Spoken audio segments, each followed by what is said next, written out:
Hey everyone, we are the Three Princes and we go around looking for things to penetrate deeply. Intellectual.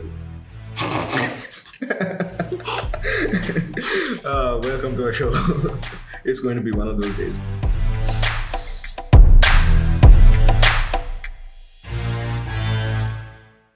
Yeah. So, Mihir, we're doing this again.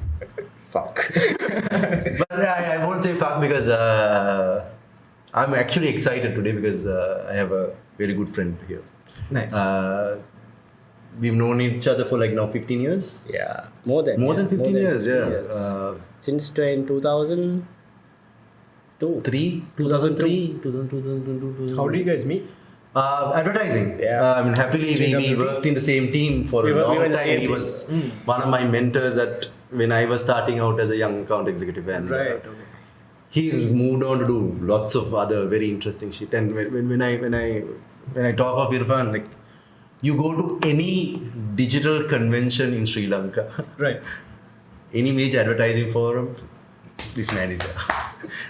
Giving a keynote speech or a speech of some sort.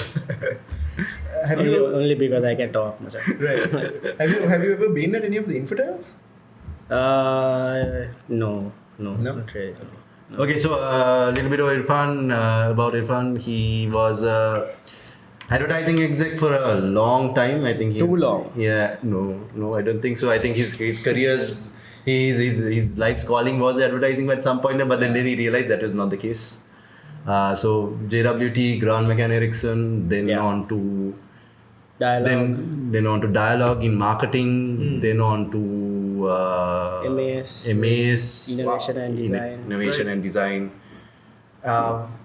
Big, like an amazing array of experience in the last. And why we said like we wanted you.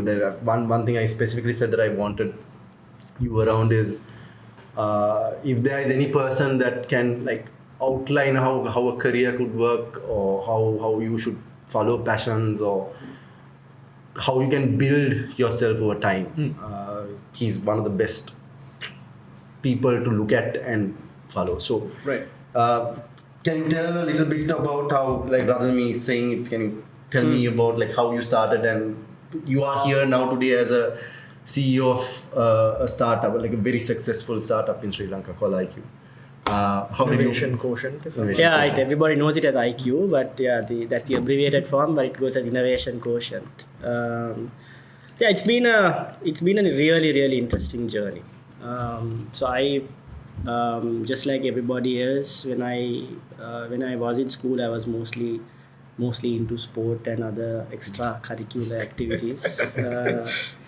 And that's when you really, so the only thing I can tell you with absolute clarity is that whatever we learned in school was really, it was more from the sports and everything else you did than just the academic side. But just like everybody else, I was also not sure of what I wanted to do. And this was in 1997, right? So you probably had, if you didn't do medicine or engineering, you could. You were fucked. You were fucked, right? You could become a lawyer. You could become an accountant, right? So my parents also thought I was going to become an accountant. But to me, even then, I used to always have this little book by my side where I was constantly just writing ideas, right? So, and it's always been, I was about maybe 12 years old when I first watched MacGyver. Okay. And I wanted to be MacGyver. I don't think people know who MacGyver is. Oh, there's a recent version. Oh, of there's it, a recent version. There's a of recent it, right? version. which no one watches. I'm not sure. I used to watch the old one. Yeah, so check out MacGyver. So I think little things like that really influenced you, right? And then we had this little singular paper called Vidusara, which used to have little science projects. And then I got into electronics. I had this little shop in Ratpanan. I used to collect money, go to this little shop in Ratpanan and buy LEDs and diodes and capacitors and resistors and come back home and Put a circuit together. put a circuit together. So my father bought my first bike, big bloody black pan bike. So I put a night rider circuit on it. Nice. So always wanted to build, always wanted to design, always wanted to check things out. And I always had this little, even right now in my car, I always have a book. I'm constantly sketching New ideas. or writing stuff down. So that was always there. It's just that back then there was no outlet, right? There was no Google, there was no YouTube, there was Nothing to go to. Or anyone to go to kind of figure out what to do. So did the traditional thing. When I spoke to a few uncles, aunts and friends, they said no. So by some luck, I did really well in my A-levels. I don't know how. I did well in econ and accounts, and I got into Colombo campus. But I didn't want to go. And I didn't, because you had to wait 2.5 years then to get in, bloody waste of time. The other thing, Those local university graduates. the other thing that I think now in hindsight, right, that really worked for me was that I was hungry. I mean, literally also most times, because most of us come from reasonable backgrounds, right? So my parents were both teachers on a government pension. They can't give you everything you want, and life's not rosy. So the other thing was that whatever I do, I was like, damn, I'm not going to live this life. Right. So that has always been something that really kind of pushed. You started in merchandising before you started in advertising? No, so what happened was I did my A-levels and I was waiting for my results. And at that time, because I was more interested in, now we call it design and creativity, but because I was just more interested in ideas and stuff. One of the in things at that time was, Young Asia Television had just launched. Yeah, okay. Right? Ya TV. It was heavily funded, and lots of cool young kids working there. So maybe meet some girls, learn some things. So I went to Young Asia Television and I interviewed, and so they asked me, what do you want to do? So I said, what do you have for me to do? I said, can you write? So I can string a few words together. Okay. So you join us as a production assistant, start writing scripts. I found that boring. So then when I walked down Mashan, there's this room full of camera equipment and sound equipment, editing suites and the works. Like the first digital movie camera in Sri Lanka was. Wow. What do you all do? This is my kind of shit, right? So I transferred from a production assistant to a camera assistant. And that was a roller coaster, right? Because I still remember one of our lead cameraman was Garmini, and everybody called him Garmini. He taught me the basics of movie making from a technical point of view, right? So from sound, from camera, sound balance, lighting, right? They train. So, and that kind of appealed to my creative, the whole building kind of thing. And I still remember shooting a documentary with people like from Tissanagod, who were famous documentary makers. Then we went to Pinnavela to film a cow elephant giving birth. We had the camera trained on her for almost a week before she actually gave birth, and then the cameraman fainted when that actually happened. the camera and the cameraman. But I thought that initial job, the fact that I got into it fast. How old were you? 19. 19. Just out of school. Just out of school, right? This was in 97. Whatever job you get into initially is important because it teaches you how to relate to people, how to relate to circumstances, relate to situations. First job. Yeah. How to respond. So it doesn't really matter what you do, whether you get your hands, the dirtier your hands get in the positive sense instead of the negative sense. The more you get your hands dirty, the more you... I used to never go home. I used to go and shoot after shoot after shoot just to kind of learn what's out there, and I still didn't know what I wanted to do until one day at Young Asia Television, one of the ad agencies had, as usual, had an account executive like Mihira and forgotten to book a production house for a shoot, right? And came, we've done this, Mihira. So I was the most forgetful account executive under the sun. This bugger lost a brand book from Pepsi, right? Which had been in the safekeeping of the agency for like 15 years. It was like given to him and in 5 minutes. Oh my god, I didn't even remember that. Yes. You remember? My god, that was hell. Oh, and you give a shit now. I don't think anything's changed. So where were we? So this agency Mashan came in and we shot an advertisement for, I forget something. And I said, hey, what's this? This is called advertising and this is what we do. So I started chatting with the agency guy and said, then I thought, okay, maybe this is something I should check out, right? Did you have anyone who told you like, okay, fine, like maybe you should get into advertising and stuff? No. It was, I think, again, learning, just asking questions, just being inquisitive, just trying, dabbling in many things in those early years really helped. So I joined, and then the other thing I noticed was, now when I walked into RTV, that's when I think Windows 98 was just coming much, and all these guys in fancy computers were typing. So I asked them, what's this? It's a computer. Oh, wow, okay.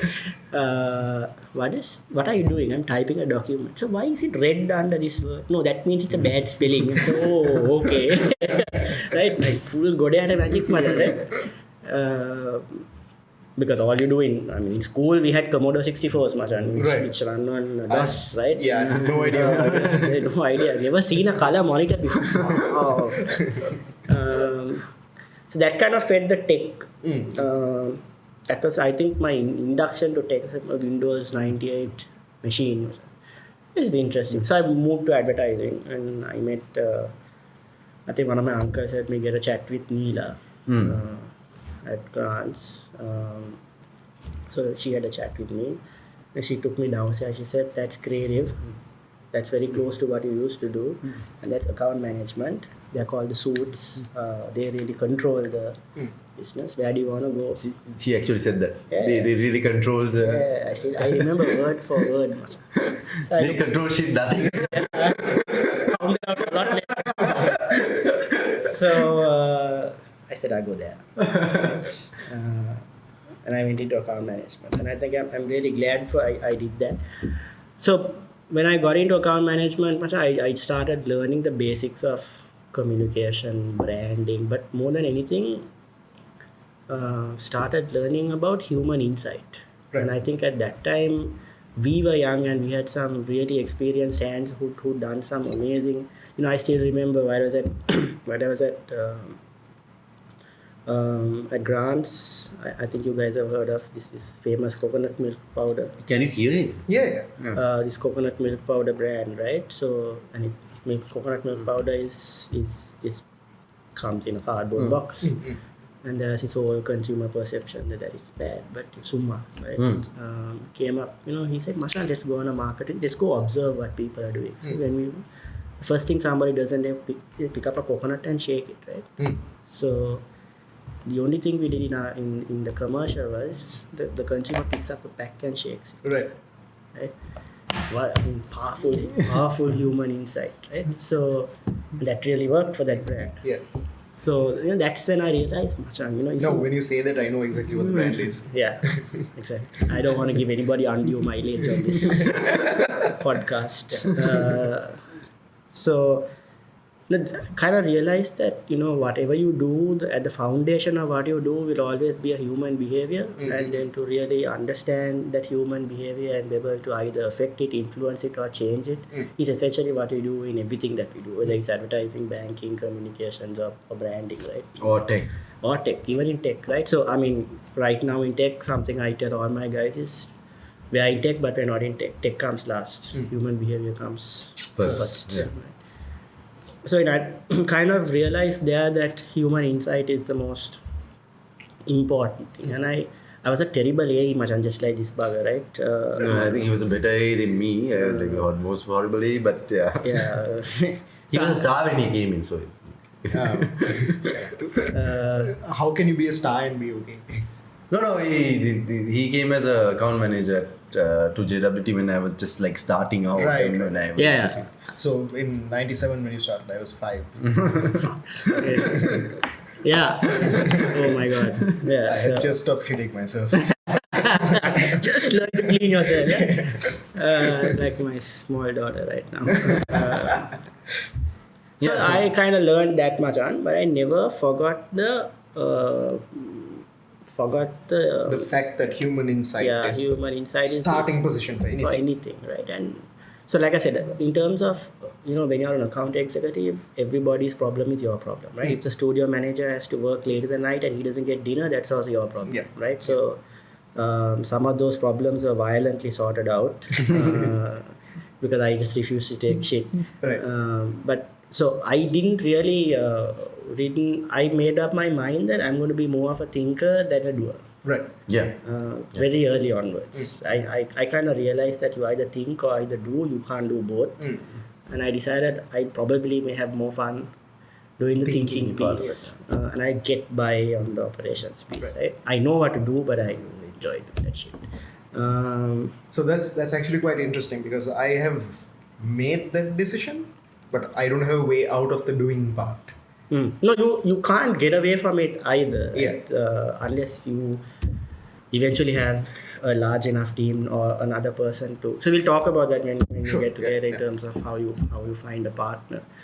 So while doing that and kind of deciding that I want to be more of a thinker, I never forgot that my first impression of a computer. And at that time, Colombo University put out this ad saying we are launching the first external degree in Sri Lanka equal to an internal degree, and it's a bachelor in information technology. If you want to enter, you just need to pass a maths test. So I went much on, aced the maths test. It's in English medium, luckily. If it was singular, I would have already crashed. Aced the maths test. I was the first batch. So I used to work till 5 in the evening, go for classes, come back at 9 in the night, finish my work, and leave office at 11 in the night. Did it almost every day for 3 years till I graduated. It's a degree in it's called BIT. It's still going on, I think. Bachelor in IT. Yeah. Bachelor in IT. Same time did my CIM, and because at that time Wait, there's this how do you whole thing. manage the CIM and the Bachelor in IT at the same time?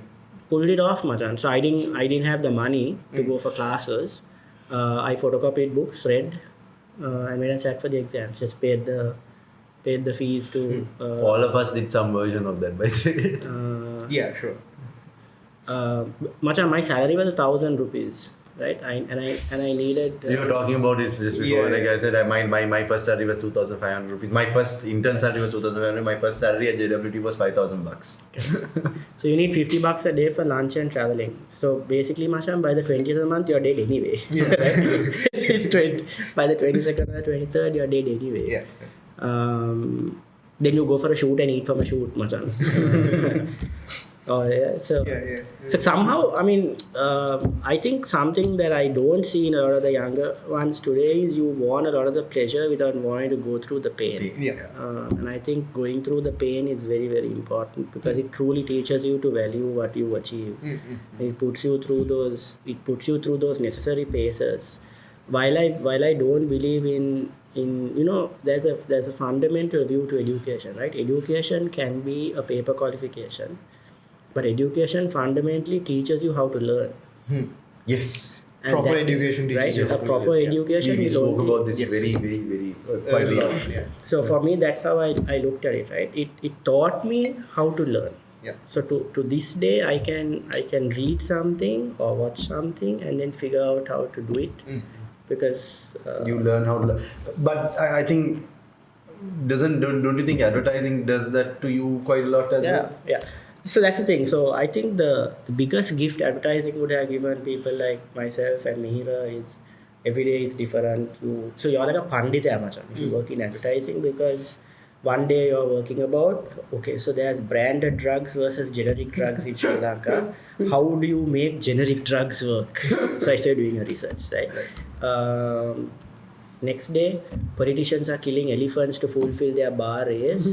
How do you change that? Right? So now you're reading about bar race and politicians and elephants. Next day, you're saying, how do you make more Sri Lankans drink malted milk? Right? So when you've been doing that much and for a couple of years, there's no brand or category or consumer or Nothing human, phases you. nothing phases you. Plus, your mind is like a sponge. You've like kind of soaked everything in, and you almost have an answer for Like everything, like you're learning it. You have your predisposition is to learn. Your basic predisposition is to pick things up. Right. correct. And I think in advertising, so I got out of account management, moving to what's called account planning, Right. which Mihira also did. It teaches you to frame your thinking. I think that's very important. All of us can have ideas and thoughts, insights, and a lot of knowledge coming in. But if you're unable to frame and understand it based on some form of framing, you tend to lose sight of what you want to do, or you tend to lose sight of what You this don't is have a really- direction. You don't to have go a in. direction, right? What does this really mean? So what do I then really do? Becomes a challenge, and I think that's where a lot of good ideators also lose themselves, because they lose the ability, or they haven't built the ability to frame. And that ability to frame is So true. is very very important. This is- I just want like, how do you learn the ability to frame? We picked it up as we go along. If you're getting somebody to start, how do you do it? Is there a formula to it? Is there a way of doing it? Do you think there's a way of doing it? Yeah. What is it? I think the ability to frame is, there's so much of stimuli coming in. How do you sort it and organize it, and then make meaning out of it, right? So there's an objective in mind. There's when an you objective in mind. So the ability to frame, in my opinion, right, won't come in unless, and this is from design thinking, which I found out later, is if you can't empathize. Talking about it last week. Right? Yeah. If you can't empathize and you can't experience, the ability to frame goes away. So let me give you an example, right? So I mean, look at my hands right now. It's just full of karagata. Yeah. Not from lifting weights, but from tending to my garden. Right. Right now, quite a large garden. Too many cats at home. Need to keep it clean. So I tried. So if you want to talk to me about, let's say, how to mow a lawn, I can tell you the difference between having a petrol pack on my back with a bushwhacker attached to it versus the electric one versus the lawnmower. How the heat generation from the pack doesn't let you hang it for too long versus the angles you need to hold the stick to. The actual pain point is in raking the grass up. That's like really. So now the ability to organize that, frame that, and come up with ideas won't really be there if I am not in it. Right. Yeah. Right. If I am not in it. If you can't empathize if I with the can't situation. empathize in it, right? And I despite where I've gone and what I do. So let's say at MAS, I was working on embedding electronics into garments, right? So wearable tech. And one of the first things I did was, so the customer is in the US. So go to the US, I started working out at those gyms, running with people in those, at say for example Central Park. So went to this university in Australia. Literally operated on human cadavers to understand connection between exoskeletal structures. So how does a bone connect to tissue connect to muscle, and how do the three behave, and what do you do, and what are the pressure points? And so for example, we had this idea to really, what if fit in a sports bra can be controlled through a disc? That's an idea, right? Now to frame that, we will do all these exercises and thought we'll put the disc here. But if you take the female breast, 90% of it is water and there's no muscle here. The only muscle that holds a woman's breast up is right behind the shoulder blade. And we put the disc there. Right. Oh, So that's insight. Yeah. that's framing, right? That's framing. No, I think there's the knowledge results in insight, which is what. Framing is the ability to funnel your knowledge into a relevant and practical insight. Right? Yeah. So what I was trying to It's say a funneling earlier, of knowledge. what I was trying to say earlier is what you tell me most of the time is that I have framed myself too early. That's right. You can't afford it. So it's that whole divergence and convergence, right? Right. You know, you want the step before framing is discovery. You can't really discover as you got to fill that funnel first before you start chiseling the funnel down. Sure. Right. So I remember much when I was at JWT, this guy influenced me profoundly. His name is Agnelodias Aggie. Taproot, right? Yeah. Aggie was spoken about with Ralston spoke about Yes. Aggie as well. Yeah. So Aggie Machang, I was fortunate enough to attend this like a 2-hour talk that he gave. I still remember the title of the talk. It's called Fertilize Your Patch. Right. So it was like, life's this little patch of grass that you've been given. Fertilize it. The more you fertilize it, and it was figurative in the sense that open yourself to experiences, do new things, try new things, take risks, fertilize that patch because you never know when it comes back to you, Machang. Right? You need to have a museum worth of experiences. Exactly. to be And able to- it's all about that. So from the day I went to that Machang, I taught myself to play a new instrument every year. Okay. I try a new experience every year. I travel to a new country every year. You get these cliched sayings that do something that scares you every year. That's very bullshit. But if you try something new every year and keep yourself, I still travel in the bus. We have office trishaw. I drive it around. I drive for Uber sometimes on the weekend just to talk to people. It's all about just fertilizing that patch, and increasing that funnel so that I can frame it in whatever way I want to when the situation presents itself or when the opportunity presents itself. There's no tool for framing, but most of it comes from practice. Okay. And most of it comes from asking questions, and most of it actually comes from failing, Machang. Yeah, that's most very of true. it really Yeah, comes. yes. The more you get wrong, the more you get right. Yeah. Because when you get it's process of elimination, right? So, okay, so let me not try this, let me try this, and the more elimination, more lessons of elimination you have in your life around various situations, you know what to try, you know what to pursue. So I think framing's pretty important. Yeah, so your question was where I started. I think we kind of digressed. So so that was the journey, Macha. It started there, and I never deviated from wanting to connect human insight and technology. Never. I just, even you would have noticed even at JWT, I was always working on something. It was something to do with tech, right? And then we had tech clients. Difficult clients, very difficult clients to handle, but they were tech clients. But there was some opportunity for us to do interesting stuff with it. Yeah. Said that. So that client was a tech client, was very difficult, but had a very human solution for him. Okay. I used to send him porn every morning. I was his best friend. Right? And that's a human insight. That is a perfect human insight. Yeah. Yeah, he was a lonely Indian man living alone in Sri Lanka, Macha. I just fed him with good porn. Proper What account else do you management. need? Yeah, exactly. Proper account management. Very proper account management. Yeah. So advertising. Yeah, I think advertising gives you framing and all that. Then you moved back into a corporate like MAS to do again insight work for top-notch clients like Nike and all that. How was that experience? What did you do there? Yeah, so I think before MAS Mira, it was dialogue, right? Sorry, you did dialogues. Yeah, so I did 12 years in advertising. The reason I left advertising was actually a frustration, right? Because I believed in the power of ideas and creativity and human, but you're limited by some buffoon on the other side of the table who thinks he knows it, right? That's one side to it. And this He's is one of those buffoons, right?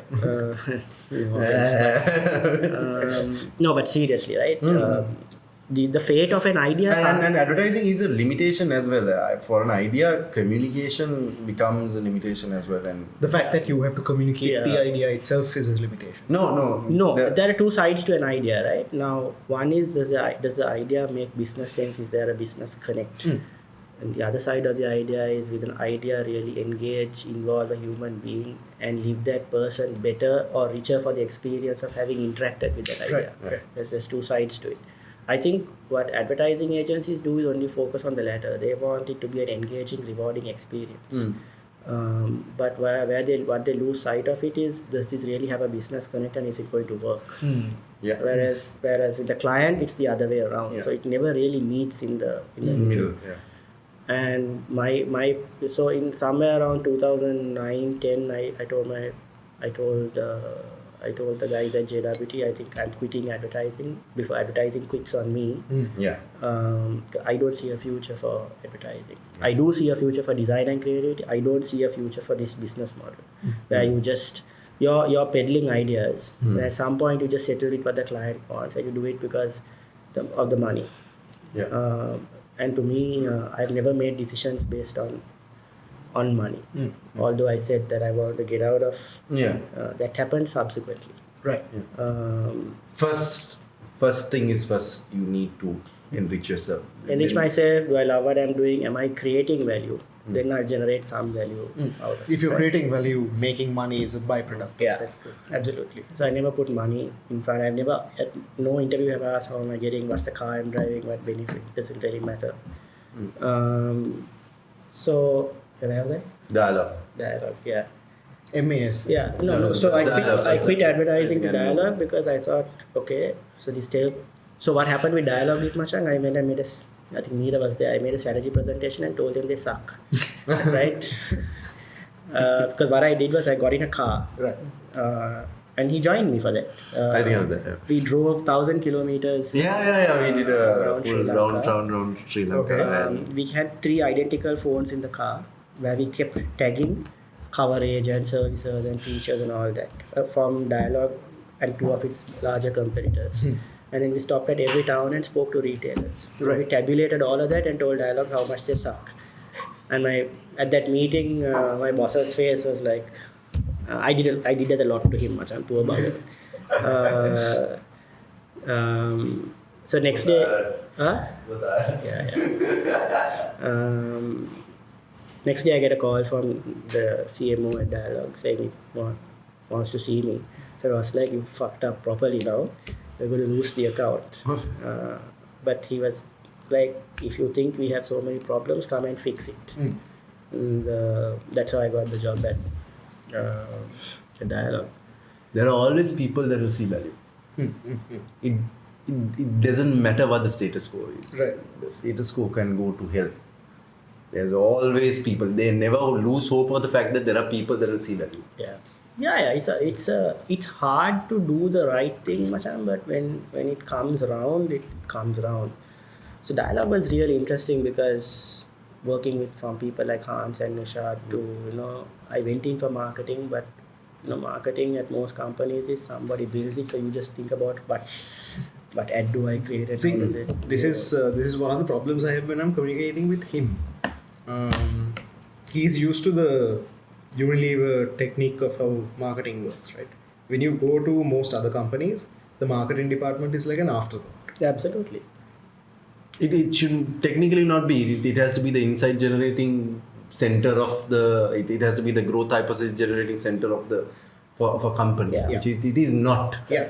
Most places. Especially in a technology company, right? I mean, because you generally tend to be run by engineers. Yeah. So you need to ask your engineer, okay, you're building this product, but why? What is the consumer experience you want to deliver to this? What is the business model? Yeah. Does this make sense? Because you end up building what an engineer loves, but not necessarily what a consumer loves. So at Dialogue also that was the case, but I think the culture there, and especially people like Hans and Nushal, they were flexible enough to get marketing to evolve upstream. So is there an innovation pipeline? How do those products work? Can we create a value out of it? Let's look at it from a consumer's point of view and then launch it. Was the conversations that started happening then, which I really enjoyed. That journey? So you come from a very different position, no? You come from and Dialogue was a tech company, like the quintessential tech company, the biggest, was there a resistance to that thought process at the start? No, I don't think there was any resistance. I think it was more ignorance that there was such a thought process, because it was mostly engineers. How can a company like Dialog at that size not know that? No, I think it's not I think it's not a question of not knowing it, Mira. I think it's the stage the company is in, right? I mean, I was reading an article today where it took them 17 years to make their first 50 billion, and then 5 years to make their next 50 billion. Right? So it's a company that it grew at all levels at a phenomenal rate, and whatever you did worked. Yeah. And it grew because, I said, fundamentally, it democratized technology. Right? And it put digital technology at that whole prepaid model was a massive human insight. It was not a technology innovation. The prepaid model was a massive yeah, that's right. I mean, thinking about it, I just realized that prepaid was what drove that business model to its complete growth, and like now we have 120% of our population until Dialog came, and I'm not saying this as a previous employee, but this is true, right? And this is the vision, I think, of Hans and everybody else who did it at that time. Before Dialog, a cell phone was very, very exclusive. And I think those Karol Bagh is and a big antenna, and $90 an SMS and $200 a minute. But Hans's view was, no, we need to be more inclusive than exclusive. So let's bring GSMA technology down. It allows us to do that, and let's do it on a prepay model. Right? Because you have interacted with Hans, was it because he saw the technology and he said, okay, fine, there's a potential to democratize it? Or he did it because it had to be democratized? He did it because it's the right thing to do. And he did it because he believes in the bottom of the pyramid rather than the tip of the pyramid, right? And he believes that technology. He had it's important to form a fundamental view, right? So the fundamental view is technology should be inclusive and not exclusive. And to this day, that's the view that their organization runs on. Wow. Yeah. Wow. That is impressive. That's very impressive. And to think that in the early 2000s is... Oh, no, that man's a visionary, man. I remember, we had really good interaction, right? And I wish I can work with him again. I found this article or slide deck about something. So when did I work there? Yeah, 2010, 11. And we were both chatting about some presentation that we had to do. And I sent him this deck. He sends me a deck that he had written, very similar to that article 5 years before. Oh. So the man is a visionary. There's no doubt question about it. One of the best we've produced out of this country, I think. So more thinker also, and he has enough doers around him to make sure it gets done. And I think that's another thing that you need to supplement yourself with the right amount of action-oriented people that will get things done as well. Because the one fundamental, the flaw that I see in most of young people, you are in awe about the degree of brilliance, because they go to the top and they end up interacting with us, and yet there is very little structure in the system. Yeah, I believe application is more important than brilliance. You can explain that. So let's say, I've had people like this, right? With me, their intellectual capability and capacity is, it's unparalleled, right? Yeah.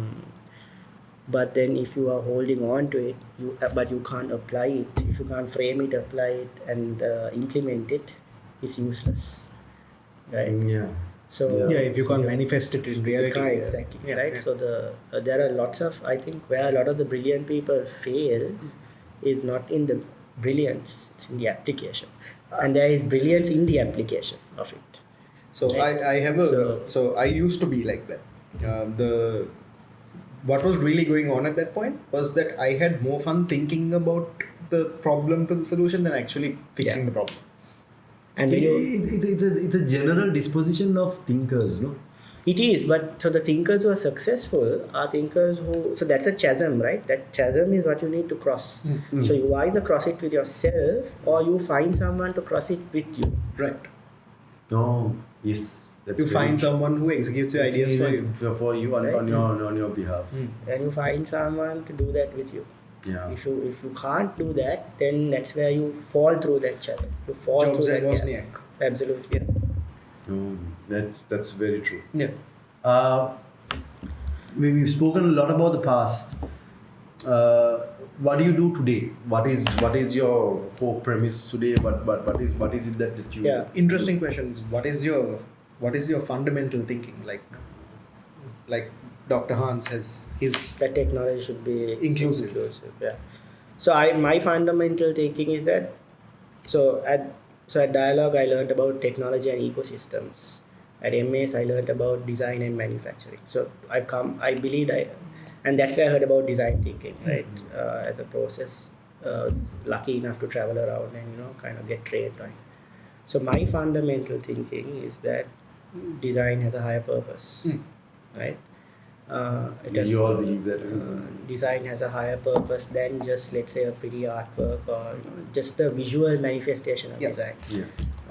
Design is more around how Like to quote Paul Rand, design is everything. Exactly, right? So design around how do you make a human being, how do you understand a human being, and then how do you influence how they feel, what they do, what they see, how they think. How do we design around a business? That's Mies van der Rohe, I think. Yeah. Design is an attitude, not a profession. Exactly. Right. Yeah. Good one. Beautiful. Yeah. So my fundamental belief right now is design has a high purpose, and how do I bring design to that high purpose? I'm not the first guy to do it. IDEO is my muse, right? So my other thing is I believe Sri Lanka can make it. Sri Lanka can do it. So Sri Lankan talent can do it. Sri Lankan talent can do it. So everything I'm doing is more about how do I make design work in Sri Lanka, and then take it to the rest of the world, right?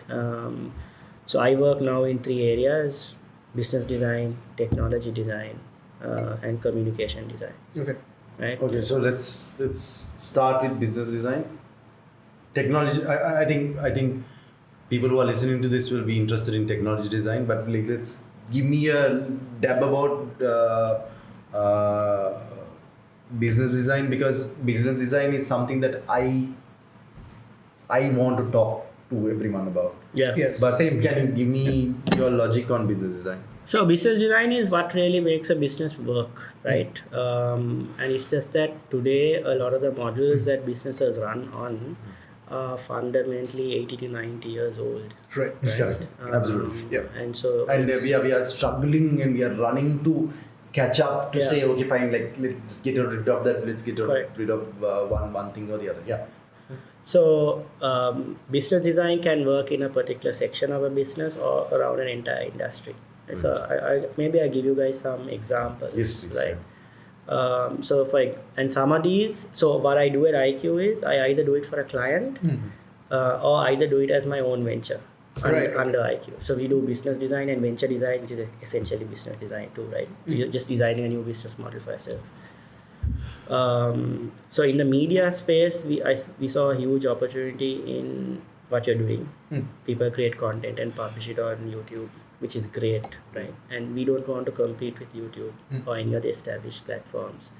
But we think what we saw is there is a serious lack of transparency in all these platforms. Yeah.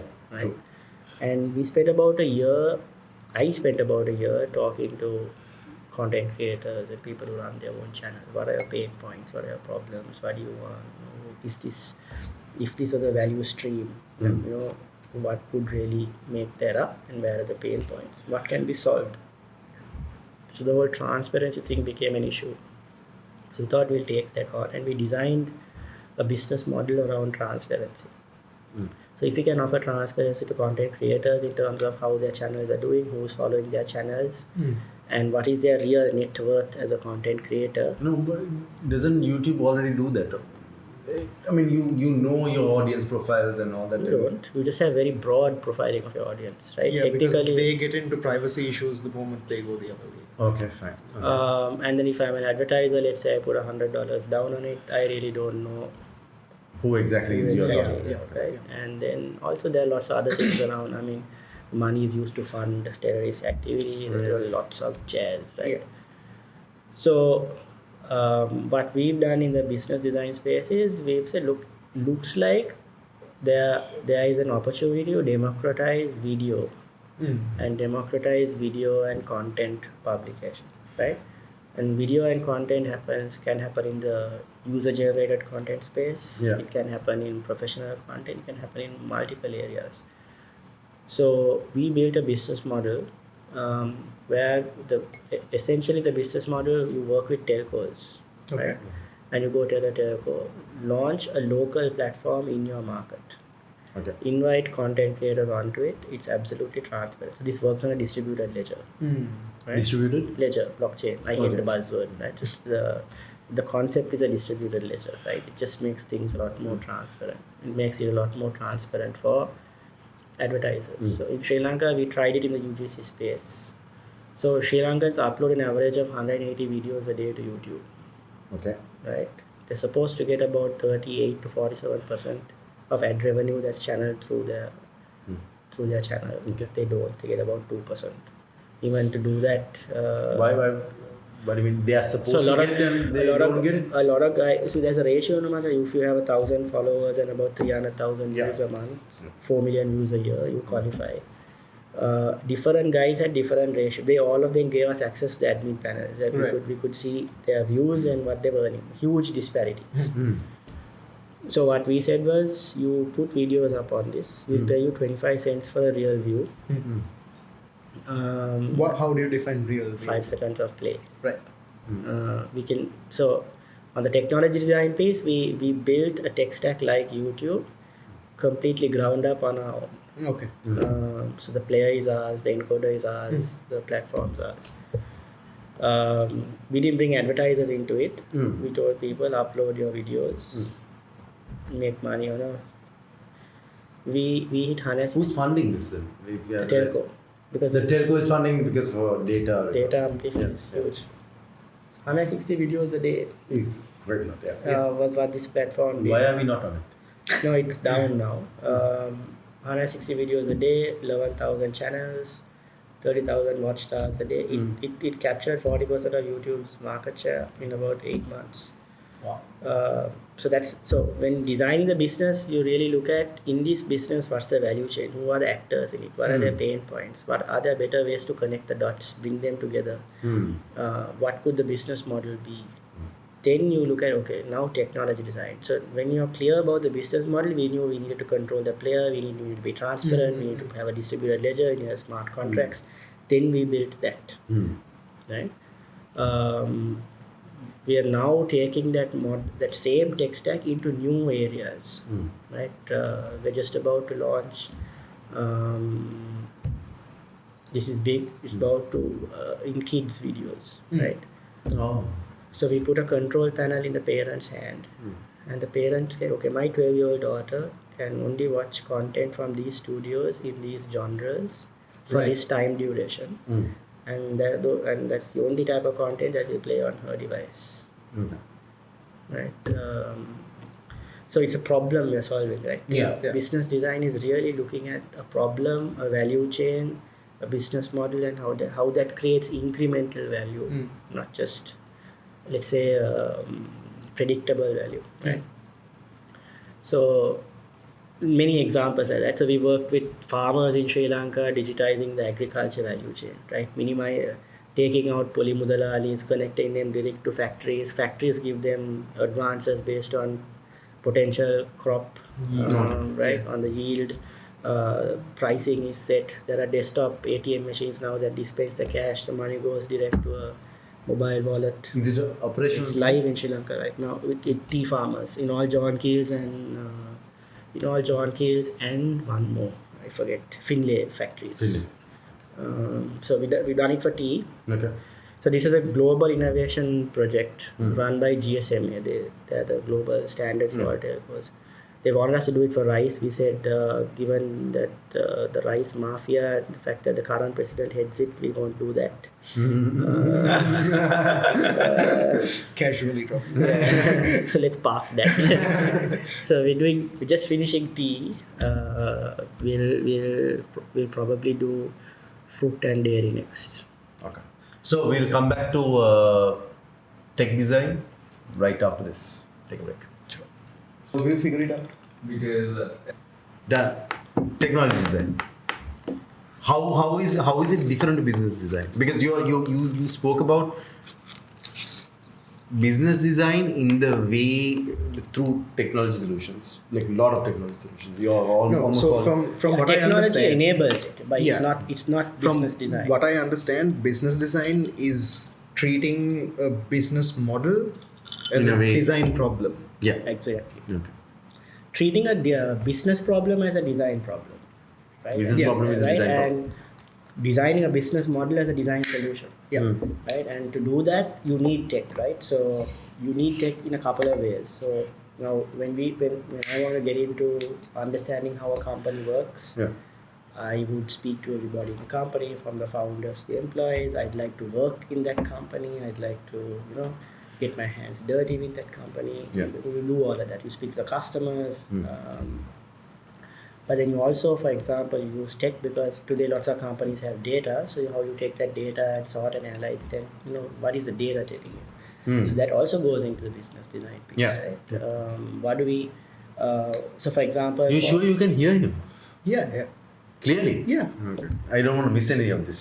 No, I can hear him pretty clearly. Yeah. I wouldn't mind if you were a bit louder. Okay, all right.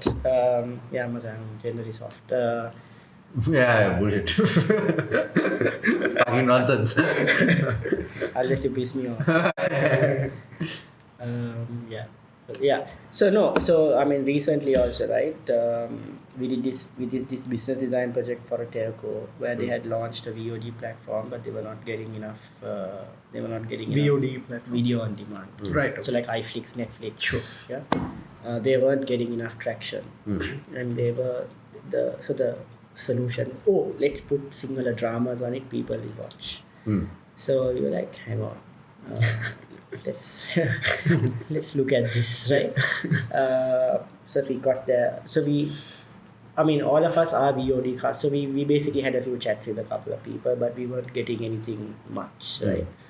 So he said, can you give us access to your data? Looked at the data, some interesting insights.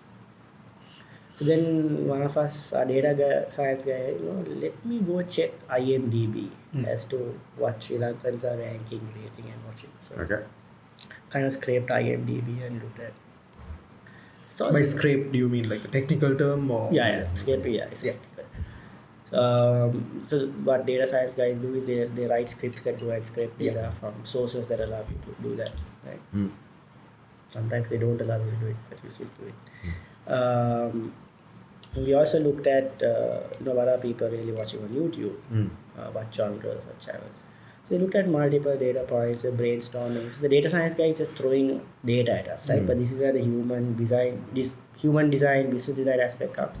We started seeing constant data points around large phones with large screens, right?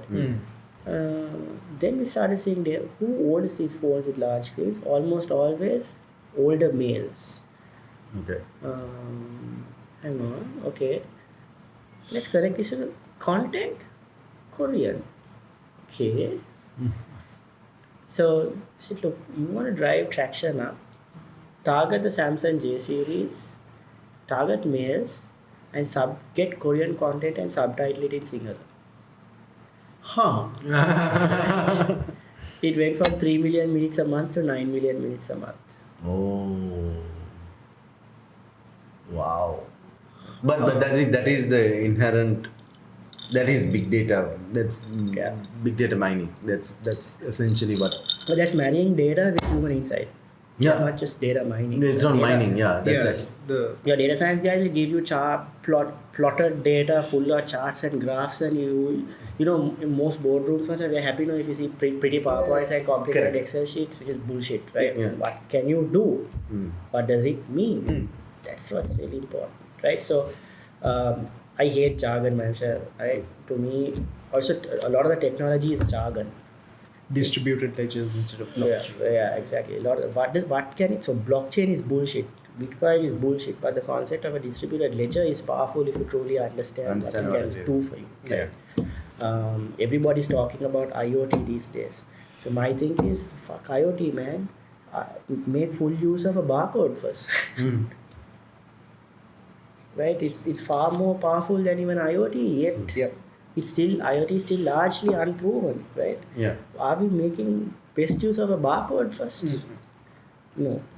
So coming to that brings us to technology designer. Technology is it's not about the buzzwords, it's not about are you using the latest technology. Are you using what is practical and what will really solve the business problem or the consumer problem that you really identified? First the consumer problem and then. Yeah, so is there technology fit? Is it simple? Is it usable? Is it scalable? Is it affordable? Right? Is it doable? That's a checklist everyone should keep in mind. Is it because we tend to overtake? You know, I believe that we are yeah. overtaking everything. everything. Yeah. You don't have to. Again, that's because I assume that it's because most techies like the thinking process. They're like, oh, it's cool if we do this. It's cool if we do that. Yeah. But that does not necessarily mean that people will use it that way. Sure. That's You can't blame a techie, right? It's Yeah. what he knows. So he's like, he's going to have his orgasm on how much of tech he gets into and how Exactly, cool the tech yeah. is. And that's great because you need to keep pushing them. You need to keep pushing that. you have to back. live on. Is there a career coming up there, Irfan, where you're seeing this hype? Yeah, I think so. see there's a formation of a career there, like an advertising executive back in the day. Yeah. So There's a technology curriculum. architecture today, I mean, you're alluding to technology architecture, doesn't necessarily have to be done by a CIO. Yeah, I mean it's a premise of UX design, right? It's you a figure pre- out exactly. Yeah, you figure out what the user experience is and you cater to that Yeah. instead of Exactly. pumping everything you can. Absolutely. So exactly, you figure out what will deliver the right UX, what makes what is executable, simple, scalable, affordable, makes that consumer connect, and you go with that, right? So so right now my biggest assignment is I am at IQ. I function as chief digital officer at EFL. I saw that. I didn't make the connection. EFL we can all be proud of, right? It's a homegrown Sri Lankan company started by an entrepreneur 30 years ago. It's today top 20 global supply chain companies, right? Okay. Now it's Japanese, it's acquired by Japanese, but the founder still there as the chairman. He's a guy you should interview. He's amazing. So there, what are we doing, right?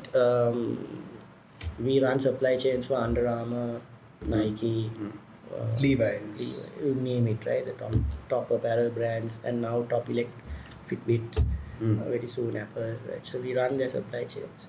What do you mean you run their supply chains as if in We you transport run we basically move their raw material to the factories and move their finished goods to their DCs and their stores. Out of joke, seriously? Yeah. Wow. We're a $700 million company. Fuck you. Jesus. So I'm in there. So one of our childhood friends is part of the operation at Expo.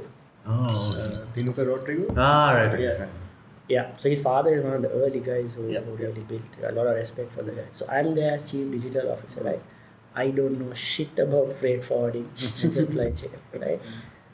I'm no CIO either. Yeah. I'm no architect either. But my whole thing around supply chain and logistics is, look, if we are building a logistics or supply chain company of the future, it's got to be about two things. It's got to be about efficiency. It's got to be about transparency. Yeah. Right? So how do we build efficiency and transparency into supply chain and logistics? That's all I'm for. I'm not trying to figure out freight forwarding and supply chain. Right. There are experts to do that. I'm just connecting the dots in terms of How do I connect? How the customer interacts. What do I do what with you the do. customer? How do I provide information to the customer? How do I make things visible? If things get visible, then different supply chains start connecting. It starts getting more efficient. That's all I'm working on. Right? So strangely, one of the first projects that I was part of when I was at Puppet Animations was rendering out a video for a guy called Javed. he Who posted me. right. So Javed wanted us to render out a video that would show how the GPS system on the trucks would be transmitted to Yeah. the clients. We're doing some crazy stuff. But right Yeah. now we just rolled out a system. Need to go back to work. We rolled out a system last night. We are top 1% of companies in the world to do it.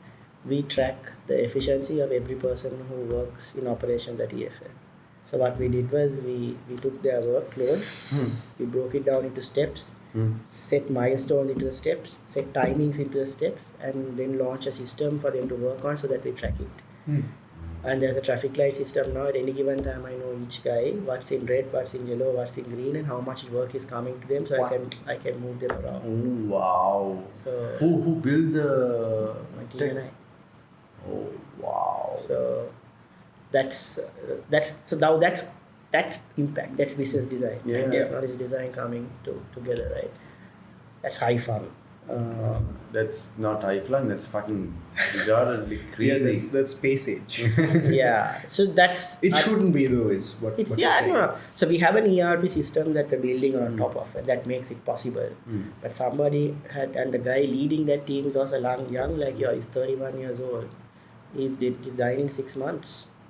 Did this entire project in less than 6 months. Wow. That's amazing.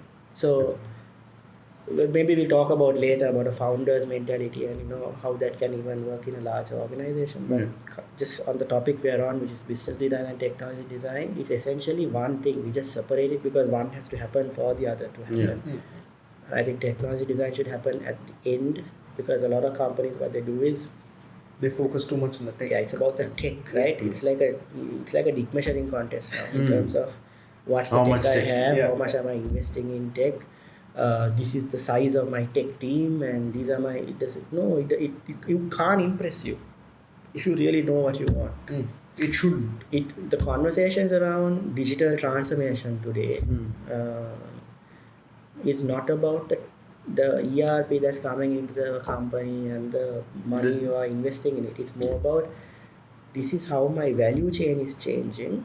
This is what I'm doing to change it, and these are the problems I am solving using technology. And this is the business impact I'm going to create if I do that. If you can answer those questions and be very clear about that, then you're into digital transformation. Right. If you're talking about ERP and data lakes and big data and data science, you're just joining the whole buzzword bandwagon, which is I think what a lot of people do. Oh, I'm so. This is all hitting me quite a lot Yeah, because it's revelation.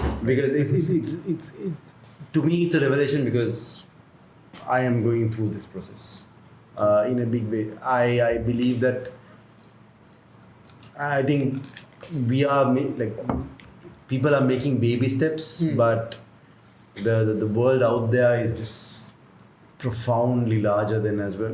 I think the philosophy is not completely understood as well. Yeah, see, I think what's going on there is because it has been a valid solution for someone else, they're trying to apply it to you. Yeah. But you need to naturally go through the phases. Correct. Yeah, I think you're very right. I think, but most people, are doing is what he said. Because it was one valid solution, he will apply that valid, they'll apply the solution. But it might not be useful for you. It might not be useful, and it might create more complexity than less complexity for most companies as well. Like the in my books, the best solution is the most simple, elegant solution that you can find. Yeah, If it's it's- the hardest to do. It's the most difficult to do.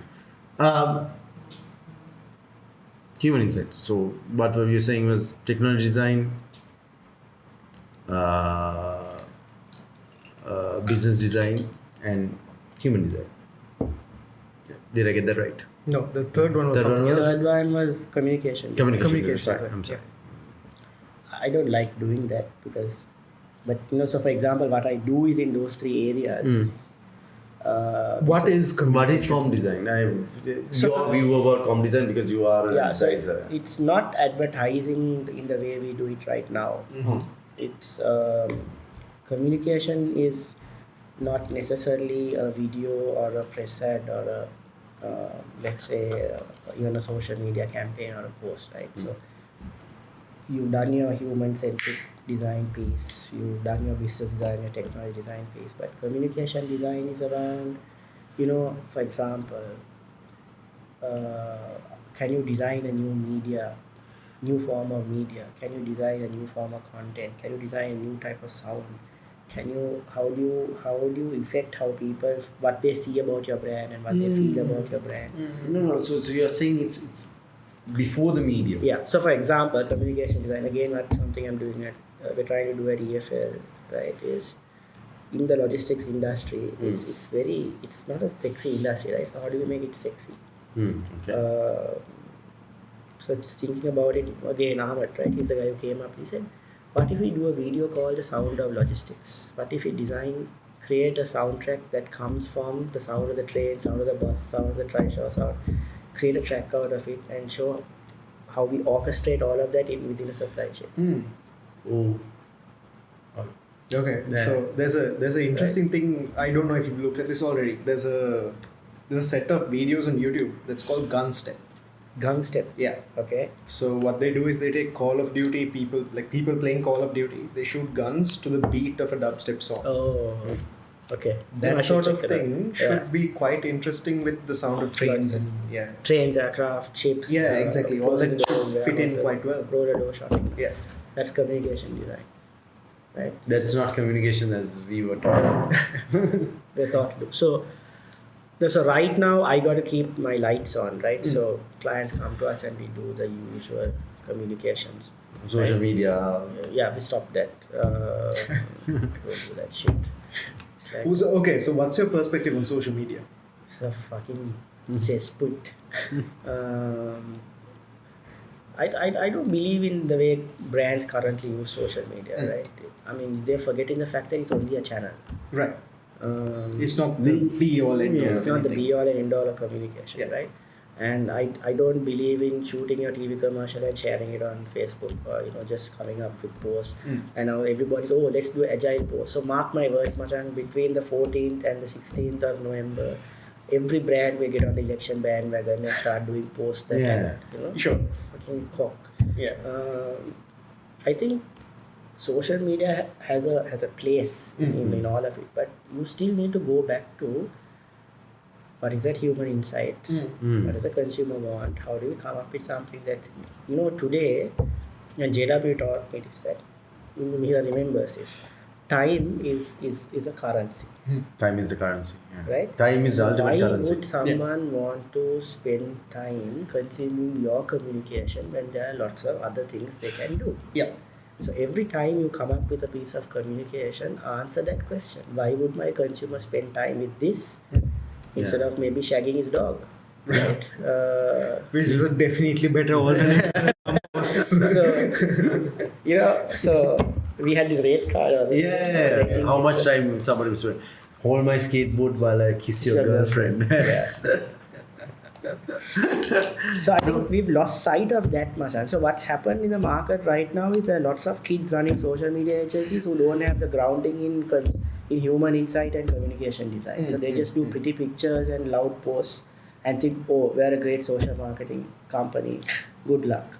There are ad agencies who probably can understand branding and consumer design, but don't understand how social media works. So there's nobody in the middle. Right. I tried to play that. I'm having too much fun in business. But I mean, there's no one in the middle. What is in the middle? And the middle is a mixture of old school and new school. Do you understand consumer insight and can you translate that into good communication, irrespective of a platform, right? And then do you still understand how digital platforms work, because your message can then get amplified through that. That fundamental gap is not covered. You need to have a pulse on the people and a pulse on the algorithm. Absolutely. Beautiful said. Yeah, that's actually absolutely spot on. Spot on. Yeah. right? So that is largely unfelt, right?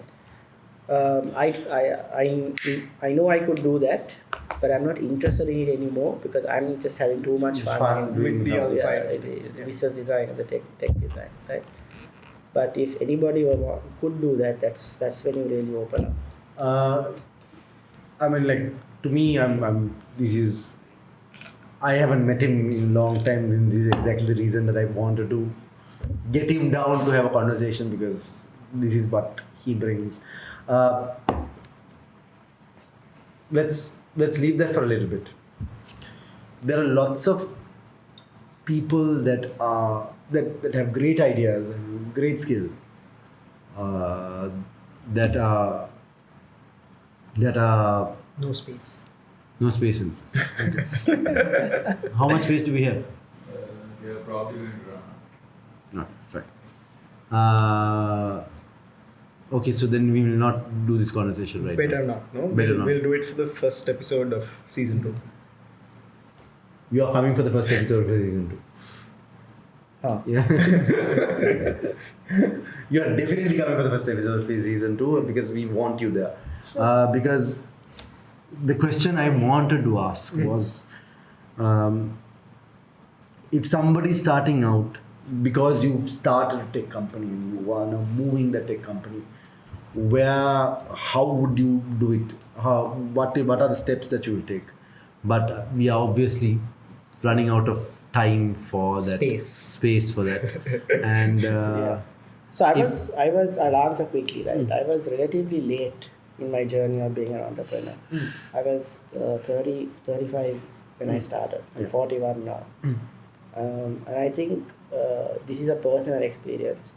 I was diagnosed with an autoimmune condition with not much time to live, right? So I figured I can work and leave a legacy. I can continue to work where I am and leave my EPF, ETF and whatever for my kids, or I build something that they can take on. Right?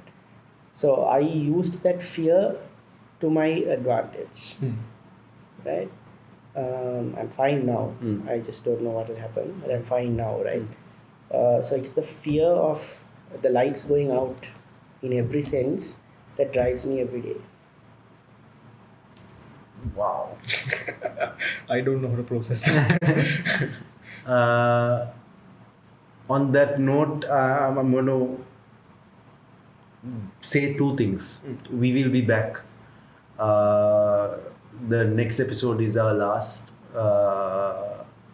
but We'll be back a month after. as well, and It's good that you guys are doing this. It's super.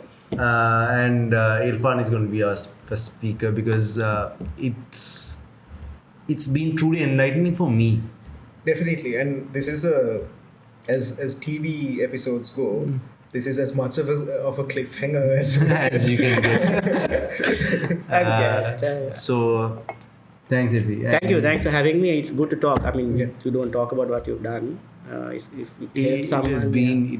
it's monumental. Like monumental. Oh, wow. Okay. I've